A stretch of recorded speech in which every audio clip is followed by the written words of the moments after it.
ഇനി അനന്യ എങ്ങനെയാണ് ഈ വീട്ടിൽ തിരിച്ചു കാലു കുത്തുന്നതെന്ന് ഞാനൊന്ന് കാണട്ടെ. എന്റെ കയ്യിലുള്ള സരോജത്തിന്റെ ആഭരണവും പണവുമെല്ലാം അനന്യയാണ് എടുത്തോണ്ട് പോയതെന്നുള്ള ഒരു വലിയ വിഷയം ഇവിടെ ഉണ്ടാക്കിയാൽ ആ വിക്രമും സരോജയും ഇതെല്ലാം വിശ്വസിച്ച് അവരുടെ കൈകൊണ്ട് തന്നെ ഈ വീട്ടിൽ നിന്ന് അവളെ പുറത്താക്കും. യെസ്. ഈ രാജി എന്തോ പ്ലാൻ ഉണ്ടെന്ന് പറഞ്ഞല്ലോ, അതെന്താന്ന് ചോദിച്ചപ്പോ ഒന്നും മിണ്ടാതെ പോയി. എന്ത് പ്ലാൻ ആയിരിക്കും? ആഭരണങ്ങളെല്ലാം മോഷ്ടിച്ചതുകൊണ്ട് ആ അനന്യ ഇവരെല്ലാവരും ഈ വീട്ടിൽ നിന്ന് ചവിട്ടി പുറത്താക്കും. അതുകൂടാതെ ഈ പണവും ആഭരണവും എല്ലാം എനിക്ക് സ്വന്തമാകും. അതിനുശേഷം സരോജയെ കൊന്ന് വിക്രമിനെ ഭ്രാന്തനാക്കി ആശുപത്രിയിൽ അഡ്മിറ്റാക്കി ഈ സ്വത്തെല്ലാം സ്വന്തമാക്കണം. ഇതിനെയാണ് പറയുന്നത് ഒരു വെടിക്ക് 2 പക്ഷികൾ വീണെന്ന്. സൂപ്പർ സൂപ്പർ രാജേശ്വരി, നിന്റെ ഈ പദ്ധതിക്കും നിന്റെ ഈ ഐഡിയയ്ക്കും പത്മശ്രീ കിട്ടിയാലും മതിയാവില്ല.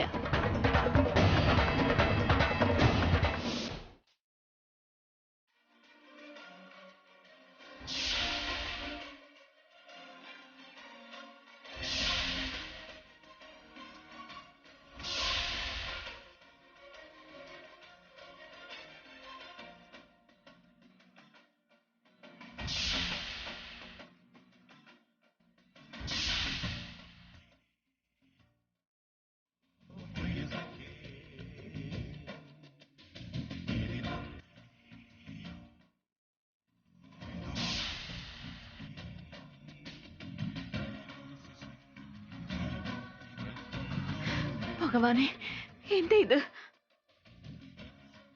എന്നെ എന്തിനെ വീണ്ടും വീണ്ടും ആ പാപികളുടെ മുന്നിൽ തോൽക്കാനായി കൊണ്ടു നിർത്തുന്നത്?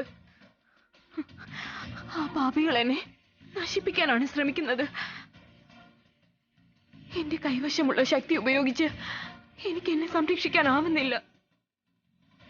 എന്റെ ശത്രുക്കളുടെ കയ്യിൽ അകപ്പെടാതെ എന്നെ അങ്ങ് തന്നെ കാത്തു രക്ഷിക്കണം. അങ്ങ് എനിക്ക് രക്ഷാമാർഗം കാട്ടിത്തരണം. ദയവായി എന്നെ രക്ഷിക്കൂ. അങ്ങാണ് എന്റെ രക്ഷ. കൈവിടരുത്, എന്നെ കൈവിടരുത് ഭഗവാനെ. ശിവ ശിവ ശിവ ശിവ ശിവ ശിവ നമഃ ശിവായ. ഹര ഹര ഹര ഹര ഹര ഹര കൈലാസവാസ.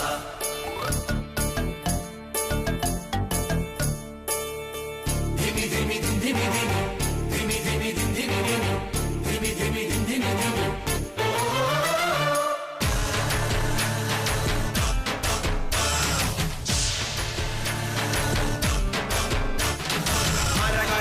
ശങ്കര ശിവ ശിവ ശിവ ശങ്കര ദുരിത ശമനദായക ഓദയാമയ. ഹര ഹര ഹര ശങ്കര ശിവ ശിവ ശിവ ശങ്കര ദുരിത ശമനദായക ഓദയാമയ.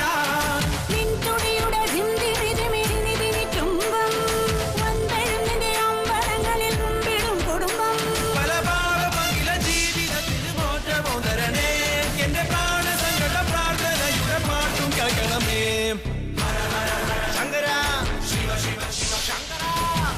സമനദായക ഓദയാമയ. ഹര ഹര ഹര ശങ്കര ശിവ ശിവ ശിവ ശങ്കര ദുരിത സമനദായക ഓദയാമയ.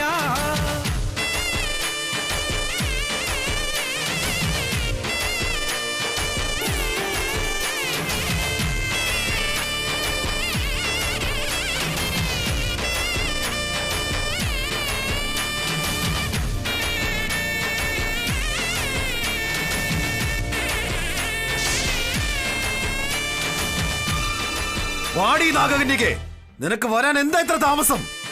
ഇത്തവണ നീ ഞങ്ങൾക്ക് മുന്നിൽ വന്നേ മതിയാവൂ. ഇനി നിന്നെ ആരെ കൊണ്ടും രക്ഷിക്കാൻ കഴിയില്ല. വാ, വേഗം വാടി.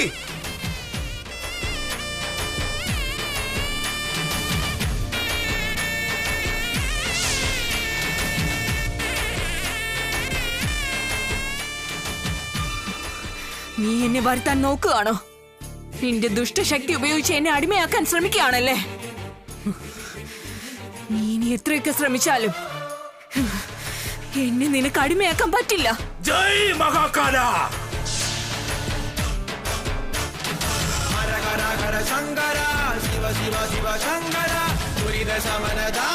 എന്ത്? എനിക്ക് നിന്നെ പിടികൂടാനാകില്ലെന്നോ? എന്റെ മകടിയുടെ ശബ്ദത്തിൽ നിന്ന് നീ എങ്ങനെ രക്ഷപ്പെടുമെന്ന് ഞാൻ കാണട്ടെ. ഇനി നീ ഇവിടെ വന്നേ മതിയാകൂ. നിനക്ക് വേറെ മാർഗമില്ല. എന്റെ മന്ത്രശക്തിയെ എതിർക്കാനുള്ള സാഹസം കാട്ടരുത് നാഗകന്യകേ.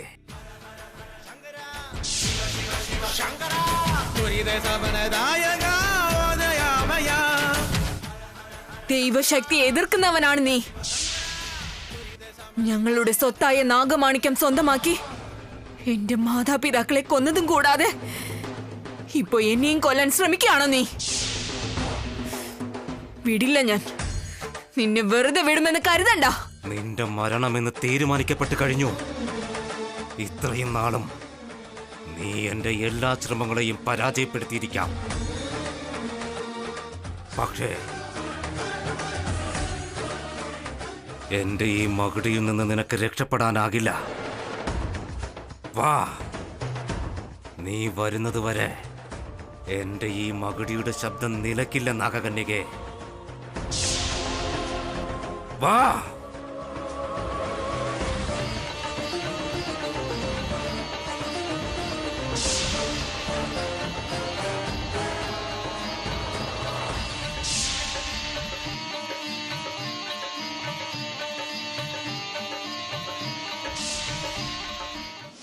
MBBS. ഇതൊന്ന് നോക്കി. സവിത, തിരുവോണം നക്ഷത്രം, ധനുരാശി, ദേവഗണം. ഓ ഹേമ, ഇന്ന് തന്നെ ഈ ജാതകങ്ങള് ജ്യോത്സ്യരെ കാണിക്കണം. ഇതിൽ നിന്ന് നമ്മുടെ അർജുന പൊരുത്തമുള്ള ജാതകവുമായി 1 മാസത്തിനുള്ളിൽ തന്നെ കല്യാണം നടത്തണം. മുത്തശ്ശി, ഉള്ളം കയ്യില് വെണ്ണയെ വെച്ചിട്ട് നാട് മുഴുവൻ നെയ് തേടി നടക്കുന്നത് എന്തിനാ? അല്ല, അർജുന കല്യാണം കഴിക്കാൻ ഈ വീട്ടില് ഞാനുള്ളപ്പോ അതിനെപ്പറ്റി ചിന്തിക്കാതെ നിങ്ങൾ എന്തിനാ വേറെ പെൺകുട്ടികളെ പറ്റി ആലോചിക്കുന്നേ? അങ്ങനെയല്ല മയൂരി, നീ ഈ വീട്ടിലെ മരുമകളാകണോന്നുള്ളത് ഞങ്ങളുടെ ആഗ്രഹം. പക്ഷേ നിന്റെ ജാതകം അർജുന്റേതായിട്ട് ചേരണമല്ലോ. അമ്മേ, അമ്മ അതിനെപ്പറ്റി ആലോചിച്ച് പേടിക്കേ വേണ്ട. എന്റെ അർജുന്റെയും ജാതകം പാലും തേനും പോലെ ഇരിക്കും. കാരണം ഞാൻ ജനിച്ചത് തന്നെ നിങ്ങളുടെ മകനെ കല്യാണം കഴിക്കാൻ വേണ്ടിട്ടാ. വേണമെങ്കിൽ ഇത് നോക്ക്. മയൂരി, ഞങ്ങൾ ഇത് കണ്ടിട്ട് ഒരു പ്രയോജനവും ഇല്ല. ആദ്യം ഇത് ജ്യോത്സ്യനെ കാണിക്കണം. അദ്ദേഹം ഇത് നോക്കിയിട്ട് നിന്റെ ജാതകവും അർജുന്റെ ജാതകവും തമ്മിൽ പൊരുത്തമുണ്ടെന്ന് പറഞ്ഞാൽ പിന്നെ നിന്റെ അർജുന്റെയും കല്യാണം. അമ്മേ, ഈ ജാതകങ്ങളെല്ലാം കൂടെ കൊണ്ട് ജ്യോത്സ്യരുടെ മുമ്പേ വെച്ചാലും അദ്ദേഹം ആദ്യം എടുക്കാൻ പോകുന്ന ജാതകം എന്റേതായിരിക്കും. നോക്കിക്കോ. അതുമാത്രമല്ല, ഈ എല്ലാ ജാതകങ്ങളെക്കാളും എന്റെ ജാതകമായിരിക്കും 100% മാച്ച് ആവാൻ പോകുന്നത്. അല്ലെങ്കിൽ നിങ്ങൾ നോക്കിക്കോ. മോള് പറയുന്നതല്ല, ജ്യോത്സ്യർ എന്താ പറയുന്നതെന്ന് നോക്കാം. ഓക്കെ.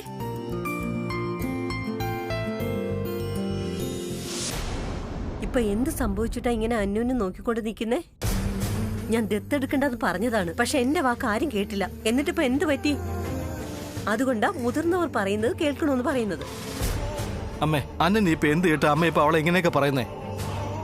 വേറെ എങ്ങനെയാ സംസാരിക്കേണ്ടത്? ചേട്ടത്തി പറയുന്നതിൽ എന്താ തെറ്റ്? ഇതിനു മുമ്പും ചോദിക്കാതെയും പറയാതെയും വീട് വിട്ടു പോയിട്ടുണ്ട്. ഇപ്പോഴും പോയിരിക്കുന്നു.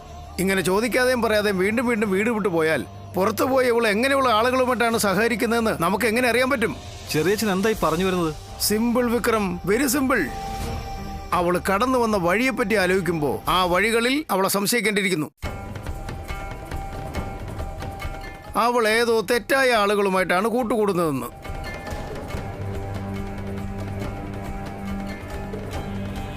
ദൈവം പറയുന്നത് ശരിയാണെന്നാ തോന്നുന്നത്. അവൾ ആരോടും പറയാതെ പോകുന്നത് ശരിയല്ലല്ലോ. ഇങ്ങനൊരു പെണ്ണിനെ ദത്തെടുത്ത് ഈ വീടിന്റെ അഭിമാനമാണ് ഇല്ലാതായത്. അമ്മ പ്ലീസ്, അമ്മ മുതിർന്ന ആളാണ് എന്ന് വെച്ച് അനന്യയെ പറ്റി ഇങ്ങനെയൊക്കെ പറയുന്നത് ശരിയാണോ? അവളൊരു പാവം പെൺകുട്ടിയാ. അവളെ എനിക്ക് പൂർണ്ണ വിശ്വാസമുണ്ട്. നിന്റെ വിലയിരുത്തൽ കൊള്ളാം വിക്രം. ഇന്നലെ വന്ന ആ പെണ്ണിനോടുള്ള വിശ്വാസം പോലും നിനക്ക് ഞങ്ങളോടില്ലാതായി പോയല്ലോ. അവളെ ദത്തെടുത്തിട്ട് എത്ര ദിവസമായി?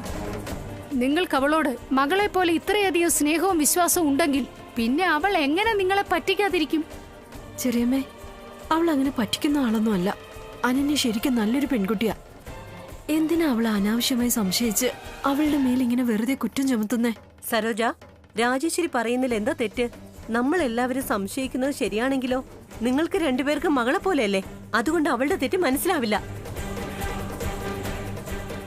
അന്ന് ചേച്ചി അവളെ ദത്തെടുക്കണ്ടെന്ന് പറഞ്ഞപ്പോ നിങ്ങൾ അനുസരിക്കുകയാണോ ചെയ്തത്? അനുസരിക്കാതെ ദത്തെടുത്തു. പോട്ടെ, അവളെ കുറിച്ച് നിങ്ങൾ എന്തെങ്കിലും ഒന്ന് അന്വേഷിച്ചോ? അതും ചെയ്തില്ല. ഇപ്പൊ അവൾ ഇറങ്ങിപ്പോയതാണോ അതോ പണവും സ്വർണവും മോഷ്ടിച്ചുകൊണ്ട് പോയതാണോ എന്ന് നിങ്ങൾക്കറിയാമോ?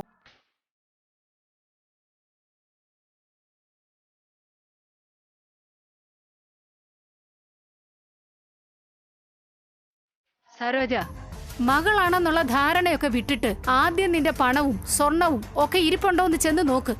ഇല്ല എന്റെ ചെറിയമ്മേ, അനന്യ അങ്ങനെയൊന്നും ചെയ്യുമെന്ന് തോന്നുന്നില്ല. അവൾ അടുത്തെവിടെയെങ്കിലും തന്നെ ഉണ്ടാവും.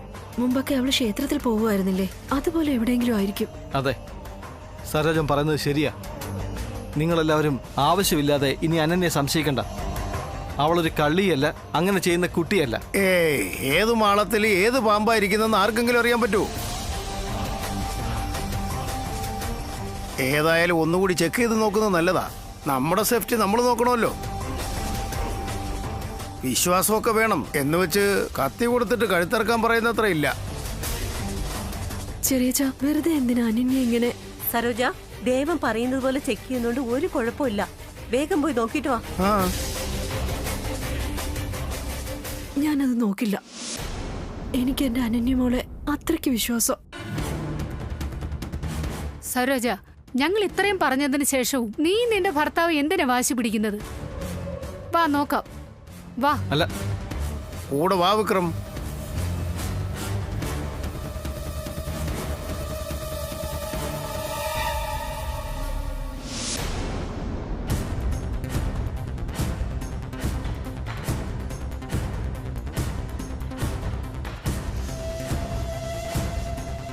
ചെന്ന് നോക്കൂ സരോജ. ഇല്ല ചെറിയമ്മേ, ഞാൻ നോക്കില്ല. എന്താന്ന് വെച്ചാൽ അനന്യ അത് ഒരിക്കലും എടുക്കില്ല. എനിക്ക് അവൾ അത്രയ്ക്ക് വിശ്വാസമാണ്. നിനക്ക് പറ്റിയില്ലെങ്കിൽ ഞാൻ നോക്കാം. താക്കോലിങ്ങിതാ. അതവിടെയുണ്ട്.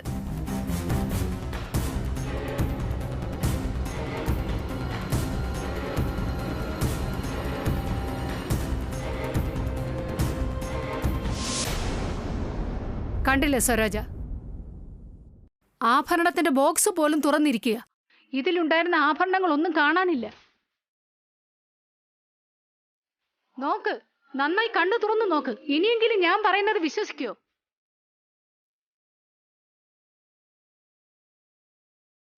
നീ വേണേ ഒന്നുകൂടി ശരിക്കും നോക്കിക്കോ.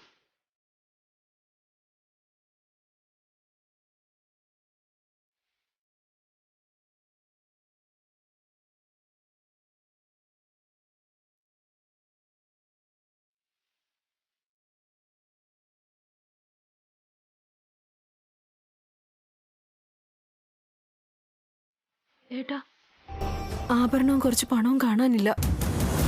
കുറച്ചു നേരം മുമ്പ് അവിടെ ഉണ്ടായിരുന്നു, പക്ഷെ ഇപ്പൊ കാണാനില്ല.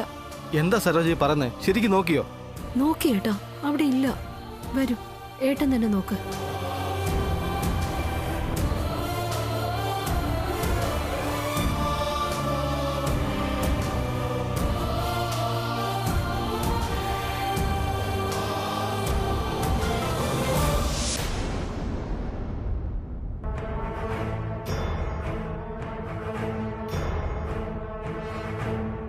സരോജ, ഈ അലമാരയിലിരുന്ന പണവും സ്വർണവും ഒക്കെ എവിടെയായിരിക്കും ഉണ്ടാവുക?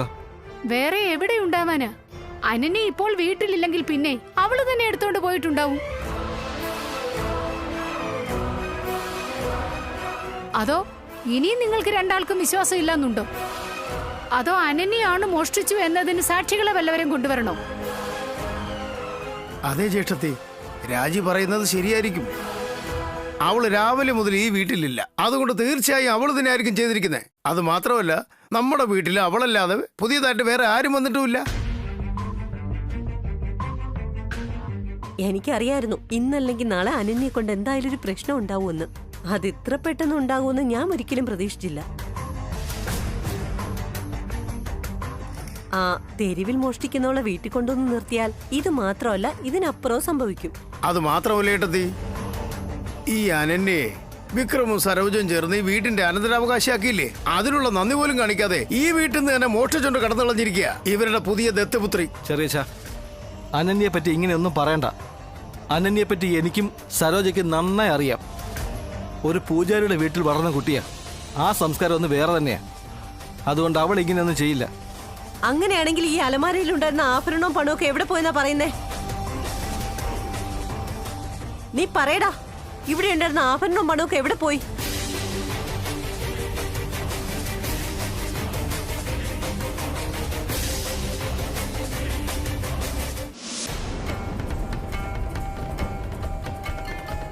അച്ഛാ, ഈ ചെയ്യുന്നത് തെറ്റല്ലേ? എന്ത് തെറ്റ്? ഇത്രയും ബ്ലാക്ക് മണി കയ്യിൽ വെക്കുന്നത് നിയമപ്രകാരം ഇത് കുറ്റകരമല്ലേ?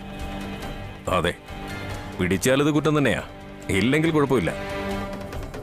ഈ നാട്ടിൽ ഇതുപോലെ ബ്ലാക്ക് മണി വെച്ചിരിക്കുന്നത് ഒരുപാട് പേരുണ്ട്. ഇതിലൊന്നും വലിയ കാര്യമില്ല. എനിക്കെന്തോ ഇത് ശരിയായിട്ട് തോന്നുന്നില്ല അച്ഛാ. ഒരുപക്ഷെ നമ്മുടെ കയ്യിൽ ബ്ലാക്ക് മണി ഇരിക്കുന്നത് പുറത്താരെങ്കിലും അറിഞ്ഞു കഴിഞ്ഞാലോ? അച്ഛൻ്റെ സൽപ്പേര്, ഈ കമ്പനിയുടെ റെപ്യൂട്ടേഷൻ. നോക്ക്, നീ ഇതിനെക്കുറിച്ചൊന്നും ചിന്തിക്കേണ്ട കാര്യമില്ല. ഈ എമൗണ്ടൊക്കെ ഞാൻ പറയുന്ന സ്ഥലത്ത് നീ എത്തിക്കേ. ബാക്കിയെല്ലാം ഞാൻ നോക്കിക്കോളാം.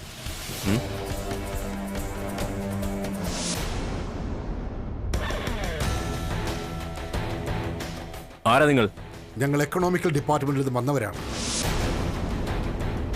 നിങ്ങളുടെ കയ്യിൽ കള്ളപ്പണമുണ്ടെന്ന് ഞങ്ങൾക്ക് ഇൻഫർമേഷൻ കിട്ടി. അതുകൊണ്ട് റെയ്ഡിന് വന്നതാണ്.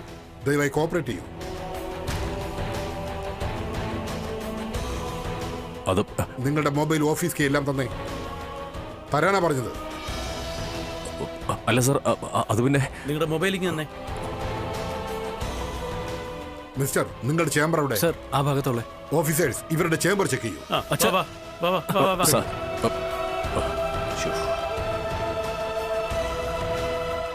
സർ, ഓ മൈ ഗോഡ്, എല്ലാ സ്ഥലവും ചെക്ക് ചെയ്യൂ.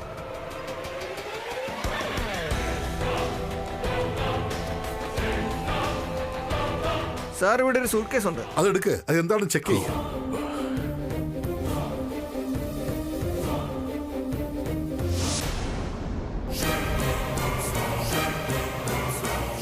എന്താണോ ഇതൊക്കെ? കള്ളപ്പണമല്ലാതെ വേറെന്താ ഇത്? മിസ്റ്റർ വിഷ്ണു, നിങ്ങളുടെ കയ്യിലുള്ള ഈ തുകയ്ക്ക് എന്ത് കടക്കാൻ കാണിക്കാനുള്ളത്? എന്തെങ്കിലും ഉണ്ടെങ്കിൽ കാണിക്കൂ. സാർ, അത് സാർ പെർമിഷൻ തന്നാൽ ഞാൻ വാഷ്റൂം വരെ പോയിട്ട് വരാം. വാഷ്റൂം എവിടെയാ ഉള്ളത്? ഈ സൈഡില്. ചെക്ക് ചെയ്യൂ.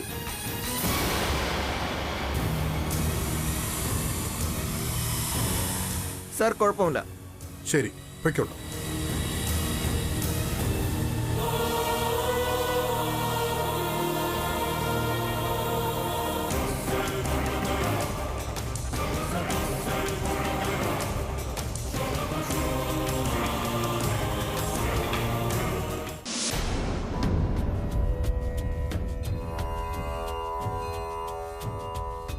അർജുന്റെ ജാതകം,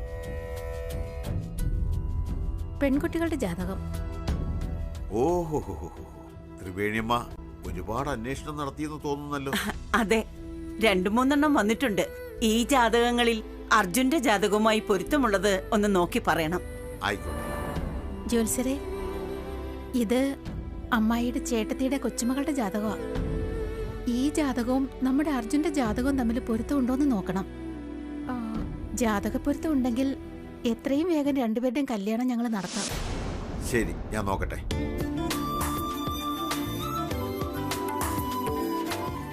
ആ, നിങ്ങൾ പറഞ്ഞ പെൺകുട്ടി ഇതാണല്ലേ? പേര് മയൂരി. അതെ, അവള് തന്നെ.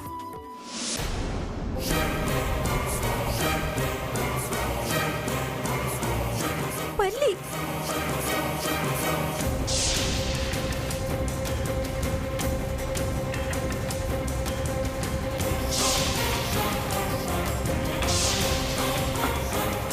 അയ്യോ ഈശ്വര, എന്താ ഇത് ജോത്സരെ? ജാതകം നോക്കുമ്പോ ഹേമയുടെ മേല് പല്ലി വീണല്ലോ. ഇപ്പൊ ദേ വിളക്കു അണഞ്ഞു. എന്താ ഇതൊക്കെ? ഇത് ശുഭശകുനമല്ല, അപശകുനമാണ്. വരുന്ന പൗർണമി കഴിയുന്നതുവരെ ഇനി ഒരു ജാതകവും നോക്കാനുള്ള സമയം നന്നല്ല. എന്ന് വെച്ചാൽ ഇതുകൊണ്ട് അർജുൻ എന്തെങ്കിലും അപകടം ഉണ്ടോ ജോത്സരെ?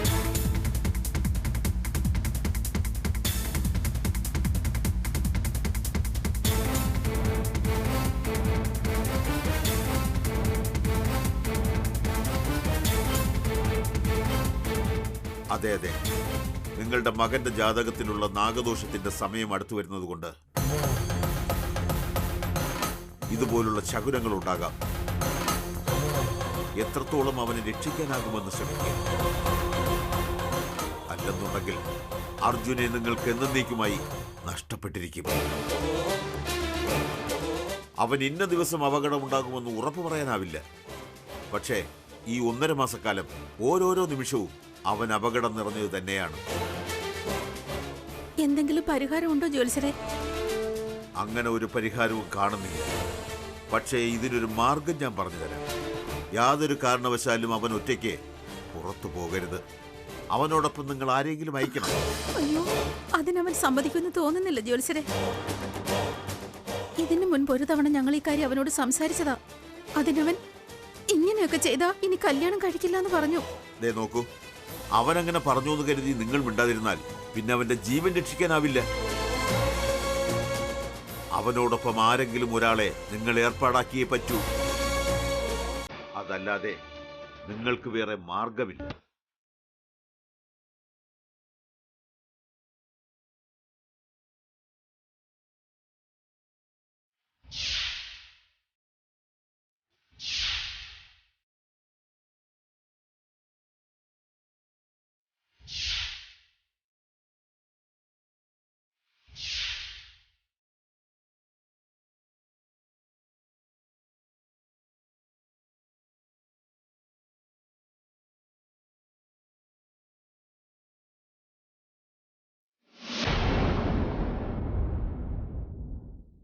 മിസ്റ്റർ വിഷ്ണു, നിങ്ങളുടെ കയ്യിൽ നിന്ന് കണ്ടെടുത്ത പണത്തിന്റെ ലിസ്റ്റാണിത്. ഇവിടെ ഒന്ന് സൈൻ ചെയ്യണം. ഇല്ല, ഞാൻ സൈൻ ചെയ്യില്ല. മിസ്റ്റർ വിഷ്ണു, നിങ്ങൾക്ക് അങ്ങനെ പറയാൻ പറ്റില്ല. ഞങ്ങളുടെ ഈ ലിസ്റ്റിൽ നിങ്ങൾ സൈൻ ചെയ്തേ മതിയാകും. നോക്ക്, ഞാൻ ഒരു തെറ്റും ചെയ്തിട്ടില്ല. നിങ്ങൾ വിചാരിക്കുന്നത് പോലെ എന്റെ കയ്യിൽ ബ്ലാക്ക് മണി ഒന്നുമില്ല. നിങ്ങൾ എന്തൊക്കെയാണ് ഈ പറയുന്നത്? റെഡ് ഹാൻഡോടെയാണ് നിങ്ങളെ ഞങ്ങൾ പിടിച്ചിരിക്കുന്നത്. നിങ്ങൾ പണം കൗണ്ട് ചെയ്തത് ഞങ്ങൾ കണ്ടതാണ്. സൂട്ട് കേസിൽ ഇരിക്കുന്നതൊക്കെ ബ്ലാക്ക് മണിയാണ്. ഈ സൂട്ട് കേസിലും ബ്ലാക്ക് മണിയാണുള്ളത്. കോടിക്കണക്കിന് പണം ഇരിക്കുന്നു. അപ്പൊ നിങ്ങൾ ഒന്നുമില്ലെന്ന് പറഞ്ഞാൽ? അങ്ങനെയാണോ? അങ്ങനെയാണെങ്കിൽ കാണിക്കേ, അതിലെന്താണെന്ന് ഞാനും ഒന്ന് അറിയട്ടെ. ശരി, അത് കാണിച്ചു കൊടുക്കൂ. തുറന്നു കാണിക്കേ. ഓപ്പൺ ചെയ്യും.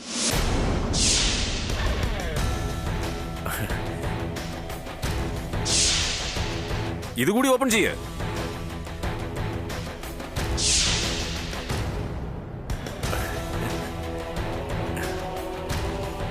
ഇപ്പൊ പറയൂ ഓഫീസർ, ഞാനിതിൽ സൈൻ ചെയ്യണോ? ദേ നോക്ക്, ഞാനിപ്പോ മനസ്സ് വെച്ചാൽ ആവശ്യമില്ലാതെ എന്റെ ഓഫീസിൽ വന്ന് എന്നെ ഡിസ്റ്റർബ് ചെയ്ത് ഹരാസ് ചെയ്തെന്ന് പറഞ്ഞ് നിങ്ങളുടെ പേരിൽ ഡിഫോമേഷൻ കേസ് കൊടുക്കാം. സർ, ഇയാളുടെ ചേംബറിൽ ഒരു ഡോക്യുമെന്റ്സും കണ്ടില്ല sir. Mister Vishnu, we are extremely sorry. അനാവശ്യമായി നിങ്ങളെ ശല്യം ചെയ്തതിന്. ദയവ് ചെയ്ത് കേസിനൊന്നും പോകരുത്. ഇനി ഞങ്ങൾ ശല്യം ചെയ്യില്ല. വരട്ടെ.